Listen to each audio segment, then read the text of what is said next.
на тот период я была такой дохлой, просто вот есть такое понятие, как вешалка. Вот я была настоящей вешалкой. Для каких брендов ты работала на бьюти? L'Oreal, Max Factor, Revlon, Kiko Cosmetics, Shiseido. Я такая думала, блин, вообще, да я суперзвезда, знаешь. Вот когда ты модель в Нью-Йорке, для тебя открыты все двери. И их поставили за стол с Jay-Z, и ты такая стоишь, думаешь, подожди, это кто? Это муж Бейонсе? Это он?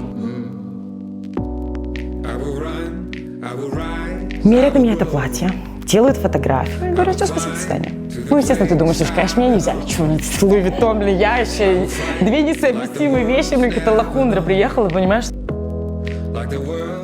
Привет, Юль, спасибо большое, что приехала. В общем, расскажи, пожалуйста, я знаю, что ты модель с неплохим таким стажем. Расскажи, как ты стала моделью и сколько лет ты уже этим занимаешься? Слушай, мне даже стыдно на самом деле говорить эту цифру, потому что многие говорят, что я не похожа на тот возраст, который у меня есть. Так, мне уже интересно. Окей, мне 28 лет. У меня уже есть ребенок, я уже мамаша с ребеночком, и я работала в индустрии с 14 лет. В общем, расскажи, ты вообще мечтала быть моделью в детстве? Либо это случайно, как у всех? Нет, я не мечтала быть моделью. Я даже не знала, что такая индустрия существует на самом деле. Ты знала, что такая индустрия есть?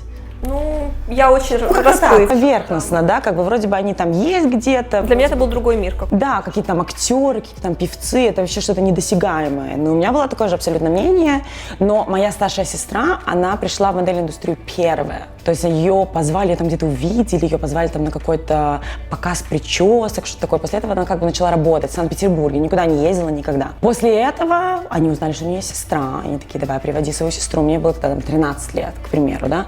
Я такая, нет, ты что, мне это вообще не интересно, какой моделинг, я там в жизни ни каблуков, ничего не видела, знаешь, для меня это было что-то чуждое, дикое, я такая, нет, я этого не хочу. В итоге более или менее мне стало интересно, потому что я увидела какие-то деньги. Я думала, окей, там 2000 рублей, классно.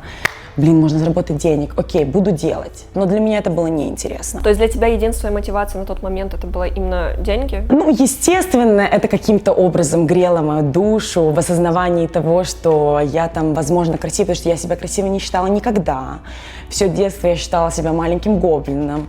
И я думала, что на меня вообще никакого мальчика не может посмотреть. Еще это очень сильно связано с расовой неприязнью в России. Ну, ты сама знаешь, что всех людей моей национальности в практически всех постсоветских пространствах. Кто ты по национальности? Я узбечка. Если ты не белый человек, и даже если ты белый, но у тебя монобровь, скорее всего, над тобой будут издеваться. Особенно дети. Дети, они очень жестоки вообще к окружающему миру. У них нет понимания, что кого-то можно обидеть, кому-то можно жизнь сломать на этот счет. И поэтому, конечно же, это везде есть, это и по сей день, вне зависимости от того, какой ты национальности. Если ты не белый, ты будешь подавлен. Потом в итоге ты осознала, что все-таки твоя внешность, она стала твоей, на самом деле, изюминкой, которая тебе помогла как раз. Да, на самом деле это правда, потому что мне было 14 лет, на тот период в Санкт-Петербурге была, может быть, там одна азиатская модель. Да и вообще, может быть, на всю Россию их было там штук 5, знаешь. Потому что я знаю, даже в советские времена была какая-то одна очень известная девочка, она была там откуда-то из Сибири, по-моему, и она там ходила по всем мировым показам, да, она там делала Шанель, Диор и так далее, но она все равно была русская, потому что Сибирь — это Россия. Я все-таки, это немножко другая тема, знаешь, я узбечка, черная кожа, азиатское лицо и так далее, хотя узбеки не совсем азиаты. Конечно же, для меня это стало большим преимуществом, потому что пришла вот эта вот волна актуальной какой-то другой красоты, когда людям хотелось в своем показе, на своей съемке иметь что-то особенное, не просто вот эту вот девочку в кокошнике, знаешь, с красивыми голубыми глазами, а именно такую какую-то вот необычную, такую вот, может быть, даже темнокожую, потому что у нас появлялись наконец-таки там, знаешь, какие-то замиксованные дети, там мама откуда-то с Африки, папа русский, да, или наоборот. И вот появлялись вот эти вот все люди, и у них всегда было преимущество, но это в России. А когда я поехала за границу, это уже была, конечно, совершенно другая история. Какие бы ты дала советы начинающим моделям? Ну, наверное, первый и самый главный совет для любой девочки – это будь уверенной в себе. Ты можешь быть не самой красивой, ты можешь быть не самой высокой, ты можешь быть не самой губастой, глазастой, волосастой и так далее и тому подобное. Но если в тебе есть вот эта энергия, вот эта уверенность, вот это вот желание, хотение, горящие глаза, плюс ты говоришь на языке, плюс у тебя классная харизма, скорее всего, у тебя получится. То есть очень важно развивать себя изнутри.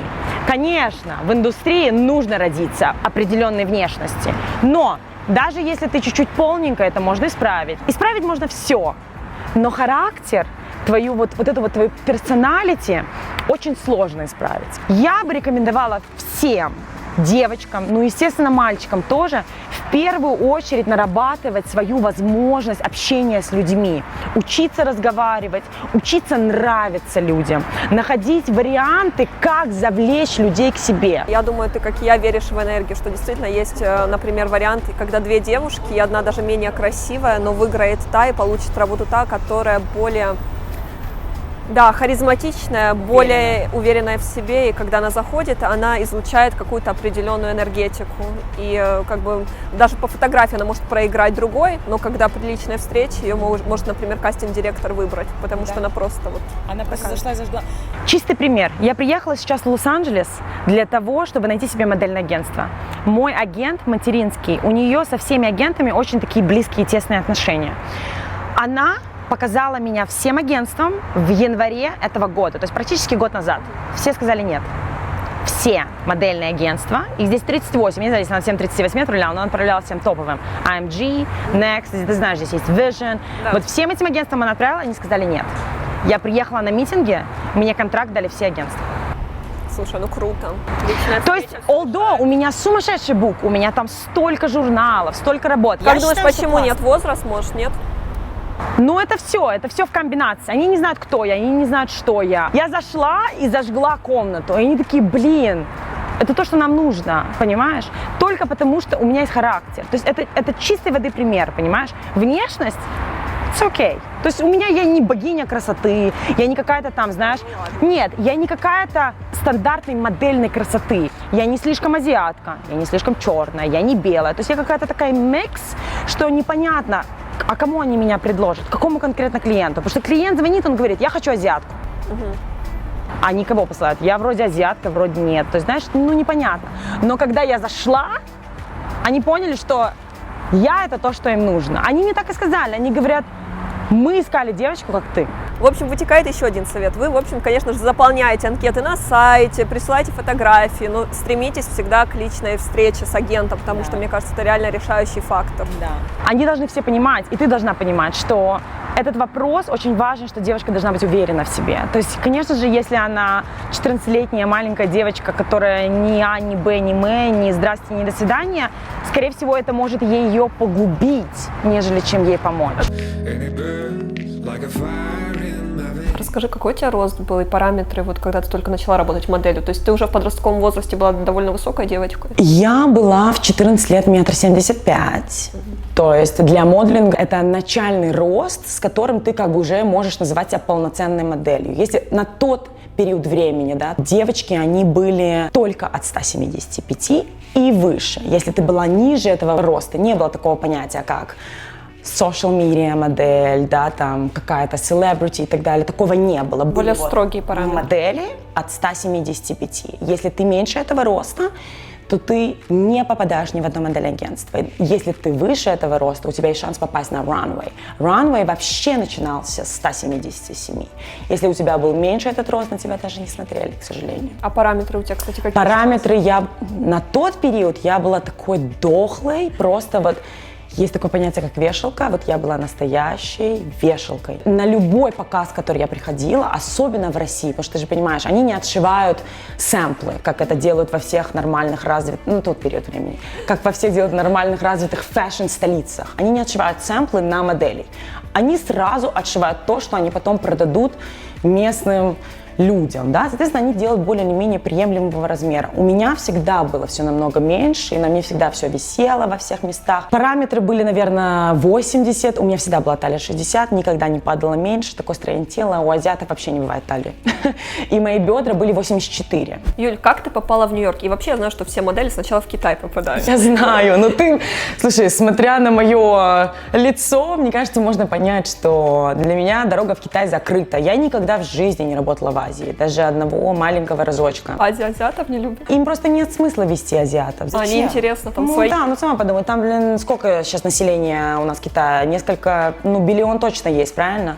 Соответственно, сколько там этих красивых азиатских девочек? Плюс азиаты очень чувствительны к цвету кожи, к тому, что какие у тебя там изменения на лице, на кого ты больше похож. То есть, например, знаешь, там китайцы не любят японцев, японцы не любят этих. То есть, соответственно, японский маркет, он очень специфик.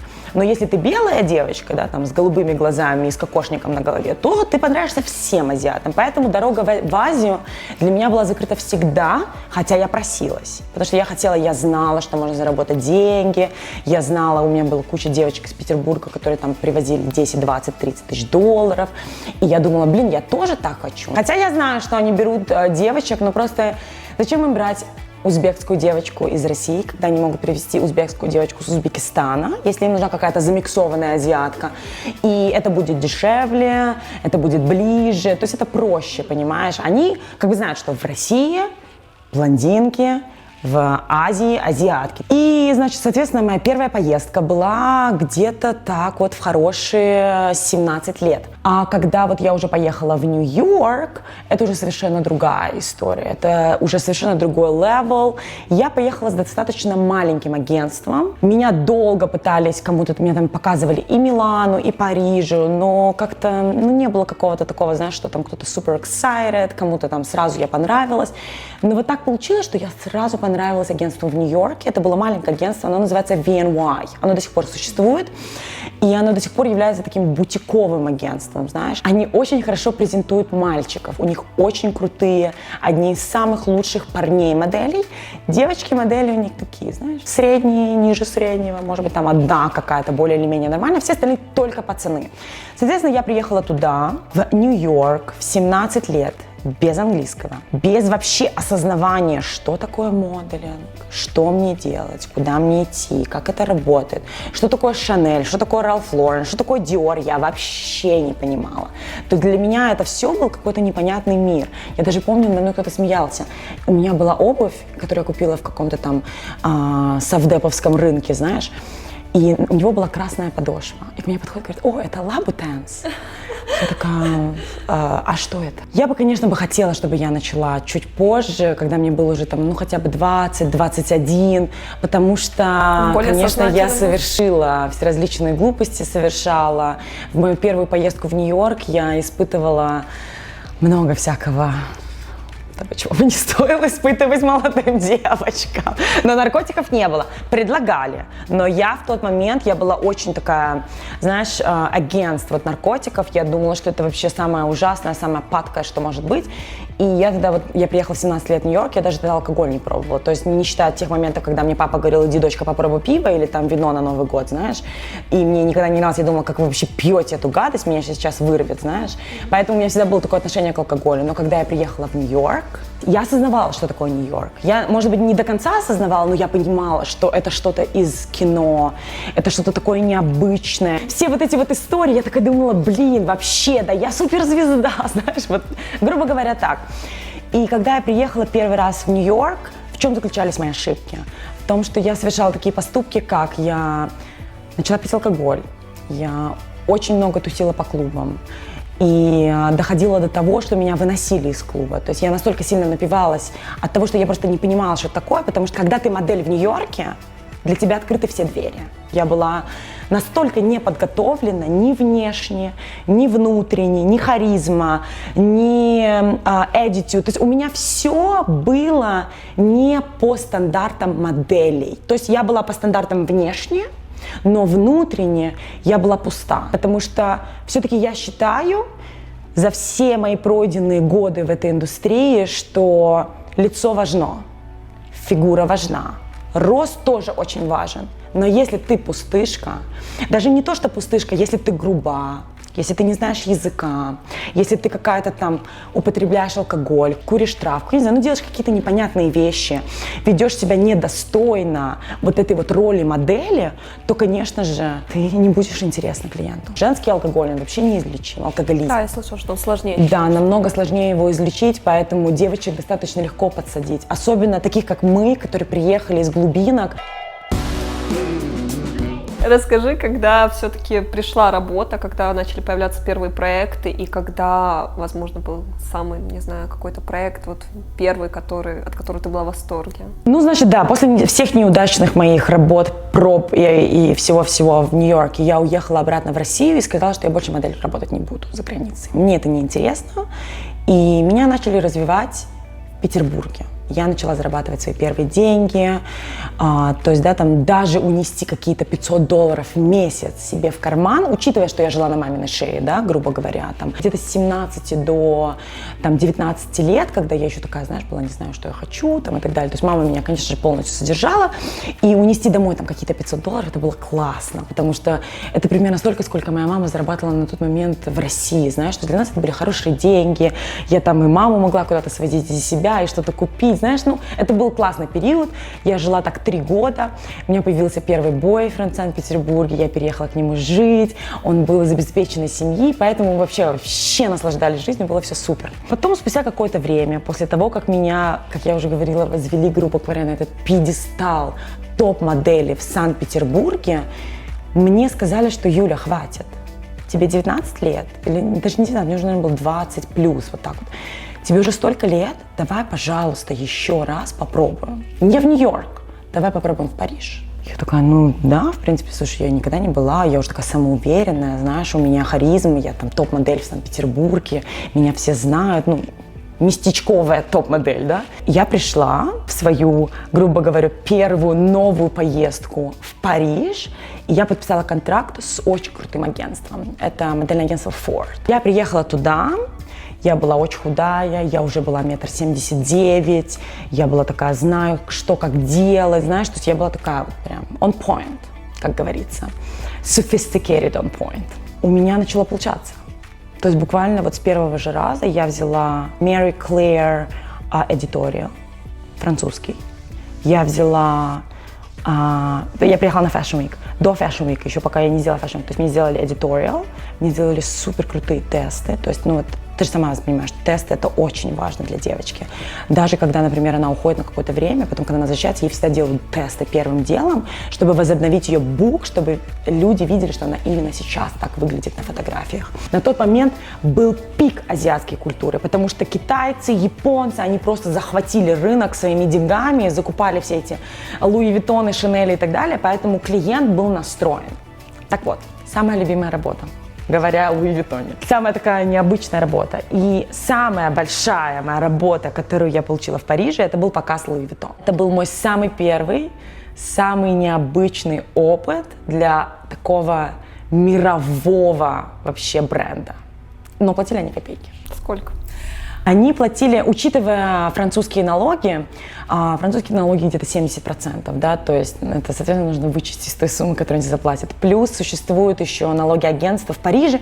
Насколько я помню, уже давно не работала в Париже, но, насколько я помню, 30% в Париже. Но цена была 2500 евро. Минус все налоги, минус проценты, ты получала в карман там... Ну, это получается... Фиговину дулю. Ладно, да, назовем это так. Но сам факт, что это Луи Виттон, это очень круто. Да, потому что портфолио. Это был самый большой скачок в моей карьере. После того, как я сделала Луи Виттон, агентства звонили, писали без остановки, умоляли, чтобы я пришла к ним и подписала с ними контракт. Я даже не была на кастинге Луи Виттон, окей? Тебя по фото выбрали? Нет, кастинг, обычно все кастинги, вообще как работает Fashion Week, сперва делают pre-casting по фотографии. То есть сперва отбирают топ-модели, которые уже были в прошлом сезоне, в этом сезоне, самые известные, самые большие модели, их уже сразу ставят. Затем доставляют new face, который никто никогда нигде не видел, но они считают, что вот именно эта девочка будет суперзвездой.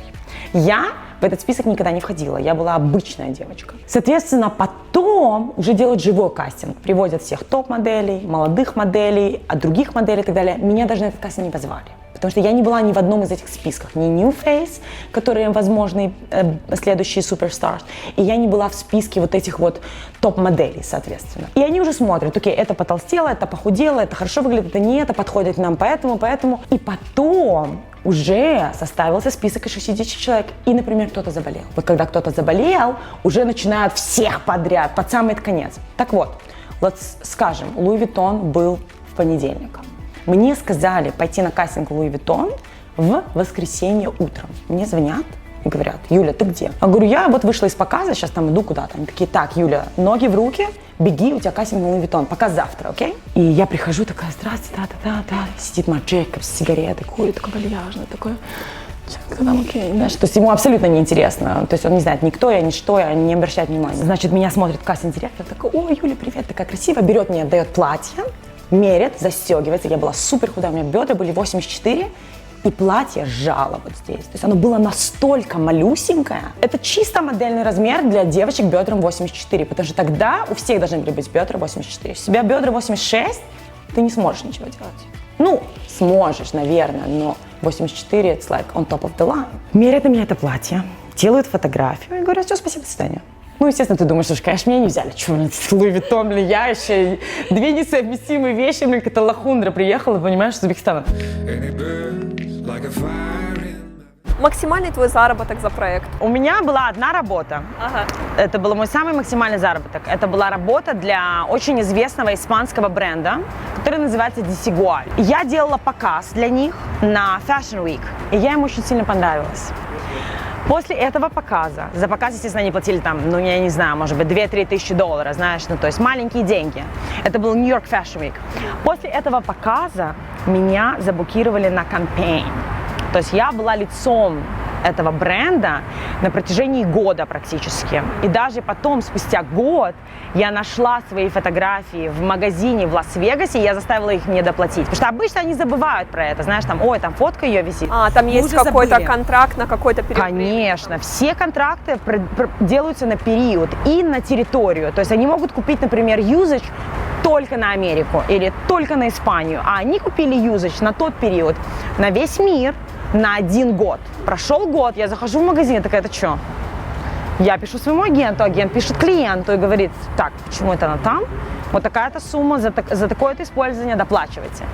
В общем, если сложить все деньги, которые я получила за одну вот эту работу, съемки были где-то 2-3 дня, они платили day rate в районе 7 тысяч евро, но за usage, вот эта основная сумма, все вместе было где-то 85 тысяч.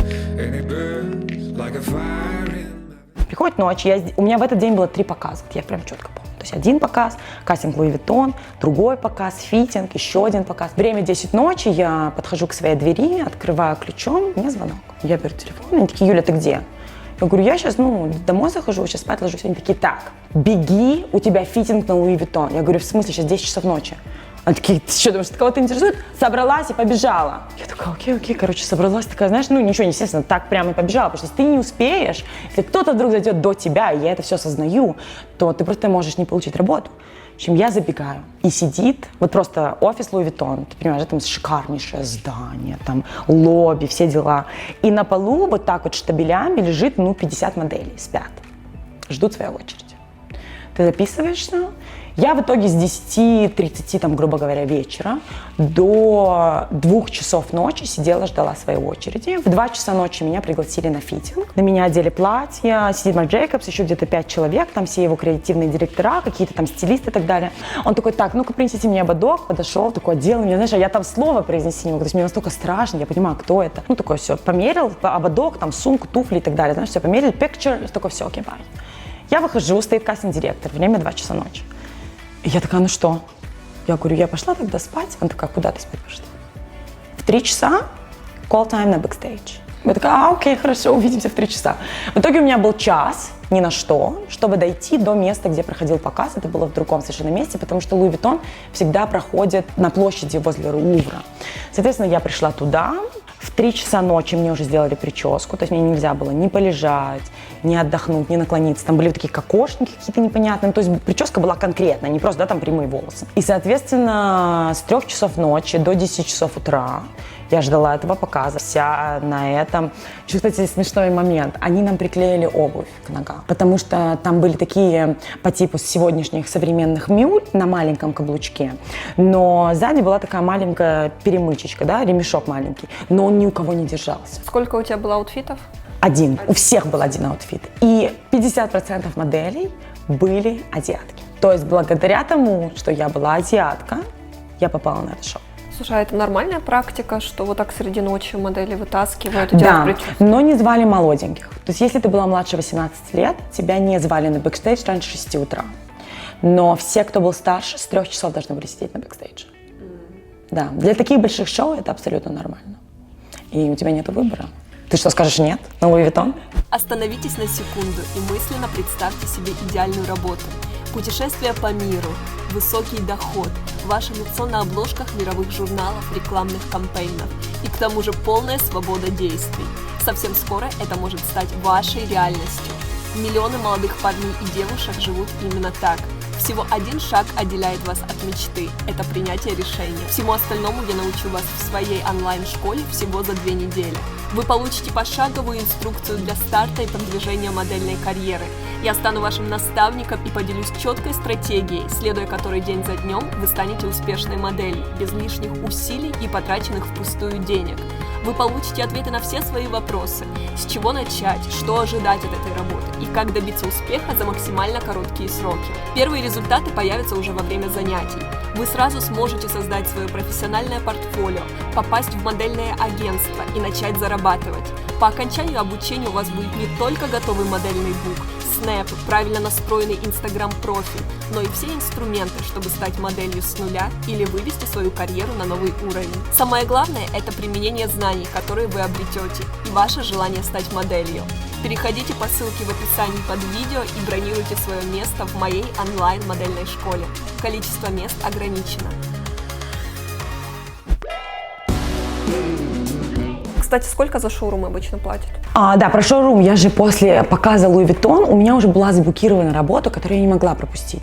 И это был шоурум Стелла Маккартни, потому что Стелла Маккартни это огромный бренд, и обычно шоурум это один из путей, как ты можешь потом сделать показ или даже кампейн, потому что тебя может увидеть Стелла Маккартни и сказать: блин, ты такая красивая девочка, почему ты не на моем показе?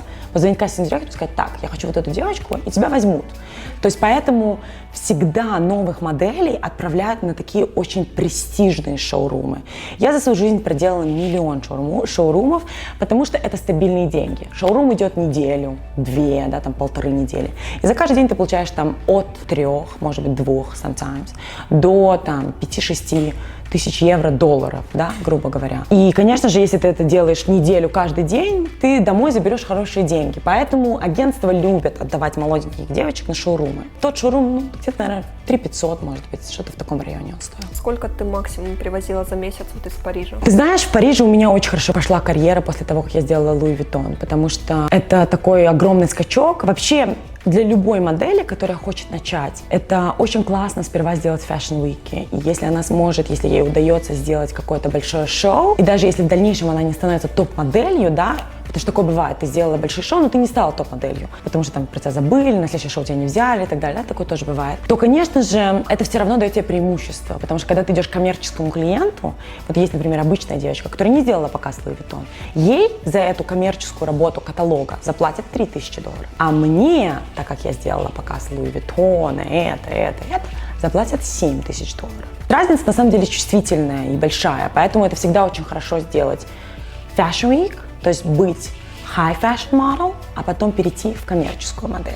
У меня получалось привозить с собой из поездки, по $30 000, я думаю. У меня была всегда возможность делать бьюти-работы, потому что у меня очень чистая кожа, всю жизнь была, я ничего для этого не делаю, это не какой-то там, у меня нет никаких секретов, просто, это генетически у меня хорошая кожа, и это очень сильно цепляет бьюти-клиентов.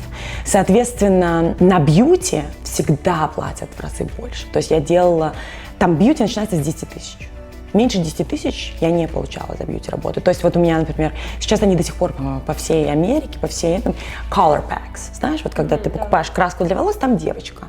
Вот за такую работу я получала от 10 до 25 000 $. В зависимости от бренда, в зависимости от usage. Там продают они только в Париже, продают они только в Европе, продают они Европа, Америка. Да? То есть в зависимости от того, какие локации они покупают в пакете, от этого будет зависеть цена. Для каких брендов ты работала на бьюти? L'Oreal, Max Factor, Revlon, Kiko Cosmetics, Shiseido. А поделись своими бьюти-секретами. Вот есть процедуры, которые там ты уходовый делаешь регулярно? Слушай, на самом деле это такой вопрос вообще не ко мне. У меня, естественно, есть мои любимые марки, мои любимые крема и так далее. Но это все для меня поскольку я зарабатываю какие-то деньги, я могу себе это позволить и так далее, да. Но у меня все-таки это все генетическое. Вообще у азиаток, я не знаю, если ты замечала когда-нибудь, но у них достаточно хорошая Кожа, лицо, да. Да, потому что вообще сама кожа по структуре, она такая более плотная. У американцев афро, да, там вообще у африканцев и так далее, у них вообще толстая кожа, такая почти как слоновая, знаешь, такая классная толстая кожа, которую сложно чем-то, и поэтому даже приходится столько кремов намазать, потому что она просто сушится от того, что она такая плотная. У азиатов чуть-чуть тоньше, и дно тоже плотное. Мне даже по лицу, по-моему, видно, знаешь, если так взять, видно, что она такая вот, такая плотная очень, а у беленьких она тоненькая. Какие твои самые любимые бренды все-таки? Какие любимые продукты, например, с уходовой косметики, либо декоративной? Слушай, мой самый любимый продукт, который я рекомендую всем, и тебе, кстати, тоже рекомендую, не знаю, если ты им еще пользуешься или нет, это, я не знаю, сколько он органик, но он такой виган, все дела. Это масло для лица под названием Drunk Elephant. Не пробовала? Нет, не пробовала. Боже, это лучший продукт, который я пробовала в своей жизни. Декоративная косметика, ты пользуешься? Да, я пользуюсь декоративной косметикой, но больше такой, знаешь, там типа тушь. Минимально, да? Да, там брови. Любимая тушь? Любимая тушь Dior Show. Ну, я такая, знаешь, я... Тоном пользуешься, либо... У меня тональника нету, вообще в доме нет тональника, но у меня есть консилер. Вот когда, например, мне нужно, я знаю, что я буду на камере или так далее, или я делаю полароиды и так далее, ну, знаешь, нужно даже там прыщик вылез, еще что-то, то я пользуюсь, да, консилером. У меня от Giorgio Armani, который я купила 6 лет назад, у него, наверное, срок годности уже прошла, но он почему-то не портится, работает. А волосы тебя красили? Да, конечно же. Обычно всегда красят волосы. У меня даже один раз был скандал. Где-то 5 лет назад меня позвали в Испанию на работу. Это был Revlon на Color Pack. И они говорят, что типа мы покрасим твои волосы в черно-синий цвет. Я говорю, нет, вы что гоните? У нас такого договора не было. Договор был, что вы будете красить в близко мой цвет. Я не буду красить черно-синий. В итоге им пришлось разбираться с модельным агентством. Ну, как бы, они хотят же это сделать, нужно сделать работу. В итоге они меня не покрасили в черно-синий цвет, и они делали это в фотошопе. Я знаю, я смотрела твой инстаграм, я видела, что у тебя есть муж и ребенок. Сколько, кстати, твоему ребенку лет? Да, у меня есть сын, ему сейчас 1,5 года. Маленький совсем. Маленький, да.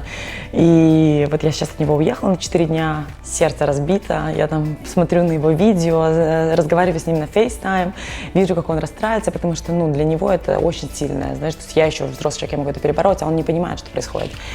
И, конечно же, это очень тяжело. Скажи, как ты совмещаешь вообще работу и семью? На самом деле, мой муж, он когда-то давно, лет так, может быть, 20 назад, когда он только первый раз приехал в Соединенные Штаты, он же был такой, ему было лет 17, наверное, его пригласили работать моделью. Он даже ходил там в одних трусах у Кельвина Кляйна там на даче, знаешь, типа показывал, там был какой-то runway шоу у него там на его вилле в Нью-Йорке. И поэтому он очень сильно понимает, что это такое, как это вообще работает. Плюс он видит то, что мне это нравится, он видит то, что когда я этим занимаюсь, у меня это получается, я расцветаю, что я как бы становлюсь уверенной, знаешь, что у меня там глаза горят, я там радуюсь каким-то работам, каким-то проектам и так далее.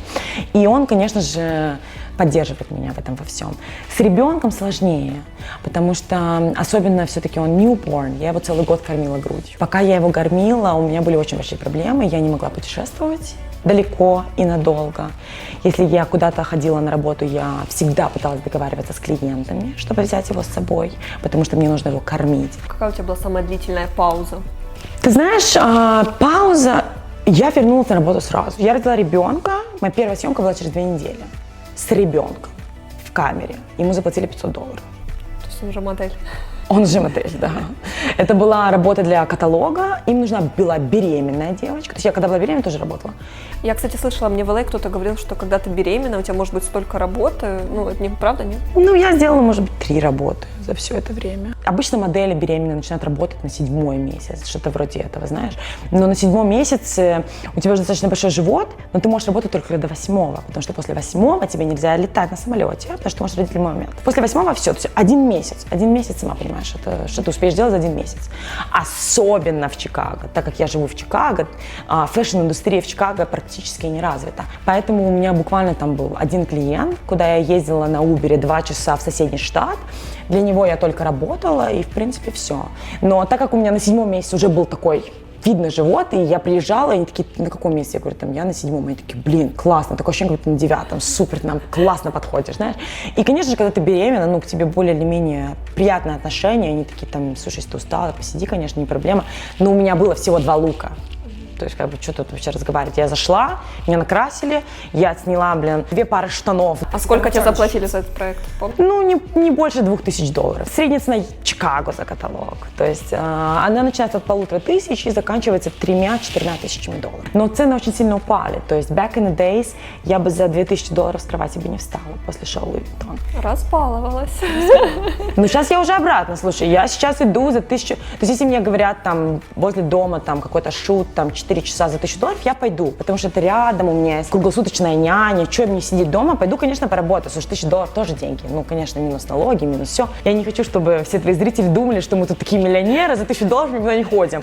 Учитывая то, сколько мы платим налогов, я не знаю, сколько вы платите, но мы с моим мужем платим самый высокий налог, плюс налоги штата Иллинойс, в котором я живу, в Чикаго, они вообще самые высокие. То есть, ну, около 45% мы платим налогов, плюс 20% агентства. Соответственно, я получаю меньше $500 за шут, проведя там, ты сама понимаешь, $500 для модельной индустрии это очень мало. А мне еще интересно, у тебя был страх перед беременностью, что ты можешь не прийти в форму? Я не хотела возвращаться после беременности. Ты думала, нет, ты не будешь работать? Я не хотела возвращаться. У меня на самом деле есть такая очень интересная история. До беременности, до моей, в Нью-Йорке я начала очень сильно поправляться. Потому что в один прекрасный день я посмотрела на себя в зеркало и думаю, блин, ну что-то не то. Я больше не та 14-летняя девочка, у которой супер худое тело, которая жрет Макдональдс каждый день, и ничего не видно. У меня фигура начала меняться. И я такая думаю, окей. Сколько тебе было лет? Это уже было где-то 23-24, знаешь, вот такой возраст. Я думаю, блин, ну что-то меняется, и я уже не такая худенькая, не такая идеальная. Такая думаю, все, короче, сажусь на диету. Все сидят на диете, все модели, слушай, пойду сяду на диету. Я села на диету, такая думаю, ну, блин, какая диета? Ну, там, кремлевская диета, знаешь, там, гречка диета, курочка диета, такая диета, сякая диета. В общем, просидела на всех диетах, ничего не помогает.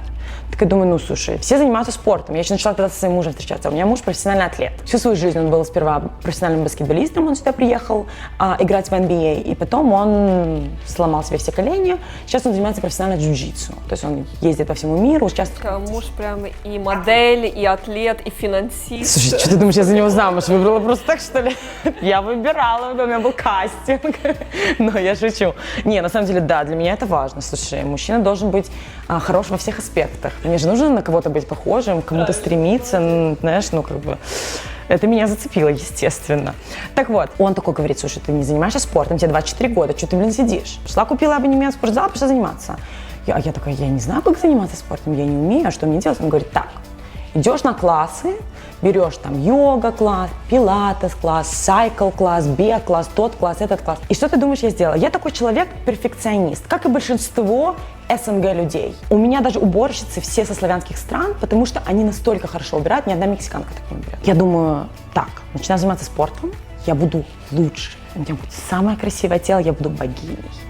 И я начала делать по 3 класса в день. И когда ты не профессиональный атлет, у тебя нет никакого опыта, и ты настолько сильно напрягаешь свой организм, настолько сильно даешь ему стресс, у тебя происходят сильнейшие дисбалансы в организме. И у меня пропали месячные. Кожа испортилась, я постоянно блоурит. То есть лицо, знаешь, это очень видно, когда девушка нездорова, даже она худая, но вот видно по ее телу, у нее такой жир здесь, знаешь, руки такие, видно по лицу, там все такое отекшее, затекшее. И это было по мне очень сильно видно. И я из-за этого очень сильно страдала. То есть у меня стресс, on top of the stress. Стресс и физический, стресс и моральный. У тебя что-то гормональное было? У меня был очень сильный гормональный сбой, сильнейший просто. И я где-то, наверное, 2 года потом потратила для того, чтобы все это восстановить. Под самый конец, уже перед вот этой вот самой-самой беременностью, у меня настолько был стресс, что я практически булимия. Булимия – это когда ты уже идешь в туалет и выносишь все, что ты съела. Но я и просто ела. То есть я приходила домой от расстройства, я была голодная. Даже я только что поела ланч, я приходила домой, я была голодная.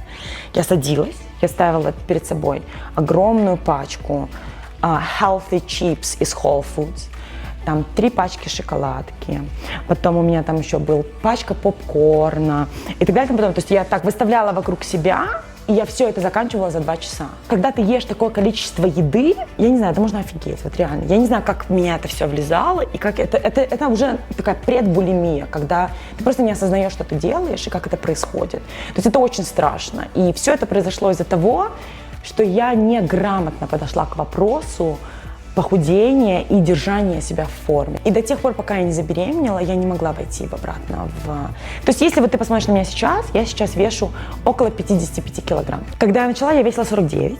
Это был мой натуральный супер худой вес. Я никогда ничего не делала. Это был натуральный вес. Вот в этот период я весила где-то 65 килограмм. Было видно, что я уже близко к модели size plus. Потому что особенно еще учитывая мой рост, учитывая комплекцию моей фигуры, потому что у азиатов такая достаточно, знаешь, они такие плоская попа. Не все, но это их как бы генетическая такая особенность. И первое, что не пропадает, это талия. То есть у меня никогда не было талии меньше, чем 60. То есть это невозможно. По строению костей, я думаю, это невозможно. Когда я потолстела, у меня талия там сразу была 68-70. Это было вот уже близко к груди, понимаешь? То есть это, я очень сильно от этого страдала. Долго была в таком весе? Да, почти 1,5-2 года.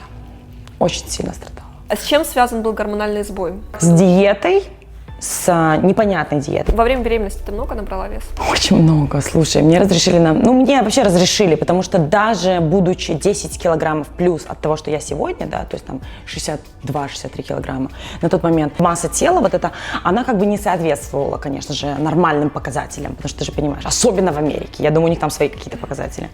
И мне врач сказал, что так как я худая, мне нужно набрать больше, чем рекомендовано любой другой женщине. У тебя не было вот такого ощущения, что все, капец, вот я уже все, вот у меня ребенок, я вот толстая, там все, никакой модельной карьеры. То есть у тебя были какие-то такие грустные, пессимистичные мысли? Либо ты была позитивно настроена? До беременности у меня были такие мысли, потому что я была такая толстая, для модельной индустрии. Естественно, для обычной жизни я была классная, здоровая женщина. Я думала, что я как только рожу ребенка, я бросаю модельный бизнес. И я это сказала всем своим агентам. Я сказала: ребята, слушайте, я беременна, я завожу ребенка. В ближайшие 2 года после беременности меня вообще не трогайте, не подходите ко мне, не хочу вас знать, не хочу слышать. Все это было связано не с тем, что я не хочу этого делать. Это было связано только с тем, что я в себе не уверена. Потому что я всегда знала, что одна из моих самых главных целей в жизни, которая для меня настолько важна, это быть матерью. И когда я узнала, что я беременна, потому что я так этого сильно хотела, я думала, что все, ребят, вообще я вас не слышу, не вижу. После беременности как скоро ты пришла в форму? И как произошло так, что ты стала в лучшей форме, чем вот до беременности? Потому что я стала просто нормально питаться. Ты знаешь, у меня во время беременности диагностировали гестационный диабет. Слышала? Нет, что это такое? Это называется диабет беременной женщины. Очень опасная вещь. Это когда твой настоящий гормон инсулин перестает нормально вырабатываться из-за того, что плацента мешает этому процессу. Это зачастую появляется очень большой риск у азиатов. Первые, кто в группе риска, это африканцы. Следующая группа риска – азиаты, испаньолы. Следующие идут белые люди. И так как я азиатка, и так как у меня были очень большие проблемы с пищевым поведением до этого, я поимела гестационный диабет. Если у тебя в семье есть история диабета, например, у мамы диабет, у папы диабет, тогда есть возможность, у тебя будет диабет. У меня ни у кого никогда не было диабета, у меня в семье все вот такие. Но у меня его диагностировали. Это на самом деле очень страшно, потому что ты можешь остаться на всю жизнь с диабетом type 2, который колешься инсулином и так далее и тому подобное. Плюс ты можешь этот диабет передать ребенку. И, слушай, младенец, с диабетом тип 2, это, вообще не классно. Это очень опасно, это всю жизнь ты должен следить за тем, что ты ешь, когда ты ешь, колоться инсулином, там таблетки и так далее. Это очень страшно. И ты как начала лечение во время беременности? Меня отправили к врачу. До этого у меня была диета такая, знаешь, я такая: окей, я беременна, могу есть, что хочу. Ты знаешь, да, там у женщин обычно немножко рвотный рефлекс существует и так далее. Да, вот это, как это по-русски называется? Токсикоз. Токсикоз, да, небольшой. У меня было совсем чуть-чуть, я в большинстве была просто уставшая. Но ела, в принципе, все подряд, как-то ни в чем не отказывала, не в больших количествах, не переедала, ничего. Но не было такого, что жесткая диета. А тут врач сказал: все, завтрак, перекус, обед, перекус, ужин, перекус. 6 приемов пищи. В каждый прием пищи должен быть протеин, жир и белок. Неважно, сколько калорий, значение имели только цифры. есть у меня был app, который доктор проверял каждый день. Она заходила и говорит, ну там смотрела, типа, все ли я соблюдаю, все ли по правилам. Ты отнеслась очень ответственно. Очень ответственно. Мне дали специальный аппарат для проверки сахара в крови, и я после каждого приема пищи должна была проверять и записывать в свою книжку, какой у меня был показатель крови. И вот за все вот эти 4,5 месяца у меня превысил показатель 2-3 раза, что относится к идеальному вообще. То есть я просто профессионал диеты, грубо говоря. Ты с помощью этой диеты урегулировала этот вопрос? Да, но так как он есть, этот гестационный диабет, во время беременности его вылечить нельзя. Он уходит, как только ты родишь ребенка. Если ты соблюла все пункты правильно, все сделала правильно, очень высокий показатель того, что диабета не будет ни у кого. Но если ты не смогла соблюдать диету, потому что ты же понимаешь, беременная женщина соблюдать диету, это немножко за гранью возможностей для многих женщин. И даже, например, ты колола инсулин, и он иногда не помогает, то тогда, скорее всего, ты рожаешь ребенка с диабетом, сама остаешься с диабетом на всю жизнь. Но если все в порядке, диабет уходит. Естественно, я родила ребенка, сразу проверяют сахар, ни у кого ничего не осталось, в момент все ушло. Но что осталось на всю мою жизнь, это огромная психологическая травма, что я родила большого ребенка, который очень сильно разросся из-за диабета, потому что не было грамотного соотношения инсулина и сахара, и из-за этого ребенок растет как на дрожжах. У меня ребенок был 4,5 килограмма. Ну да, это очень много. То есть он меня разорвал. У меня были полностью естественные роды, я не делала эпидуральную анестезию. Я думала, что обычно кесарево делают уже. Делают кесарево, если у тебя рост меньше, чем у меня. Врач, когда я пришла к нему, так как у меня был гестационный диабет, мне чаще делали УЗИ для того, чтобы проверять размер ребенка, хватает ли ему там и места. На 39-й неделе уже сказали, что очень большой плод, что он будет весить, скорее всего, к 40 неделям 10 паундов. И мне нужно родить как можно скорее.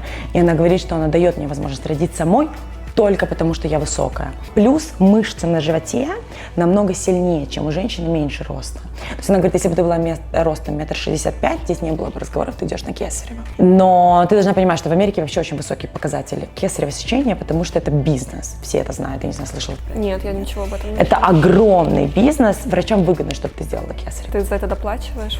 Ты не доплачиваешь, страховка доплачивает. Но обычно у всех женщин есть страховка. Если у тебя нет страховки, let's say, hypothetical. То есть кесарево, оно просто дороже? Оно стоит где-то, да, если обычные роды 5-10, кесарево стоит 30-50. Слушай, такая большая разница. Огромная разница.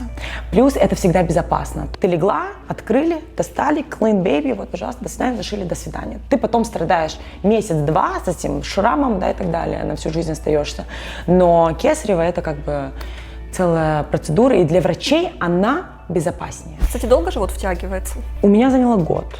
Чтобы полностью? Да, чтобы полностью. И то вот я, благодаря тому, что я сейчас в последнее время начала заниматься активно reformer пилата, знаешь, машинным пилатесом, когда ты на машине там делаешь всякие упражнения, он мне еще лучше помог все это туда засунуть вовнутрь. А так где-то год. Ты очень классная, Юль, спасибо большое, что ты пришла. Я очень рада тому, что у нас все-таки получилось сделать интервью. Очень приятно было послушать твой опыт. И, кстати, ты первая вот модель, у которой уже есть ребенок, и которая настолько состоялась, у которой такой огромный опыт. Я думаю, что моим зрителям очень понравится это интервью. Все, спасибо тебе большое. Мы обязательно приедем к вам в Чикаго. В Чикаго, да. Я думаю, будет круто. Мы там не были никогда. And it burns like a fire.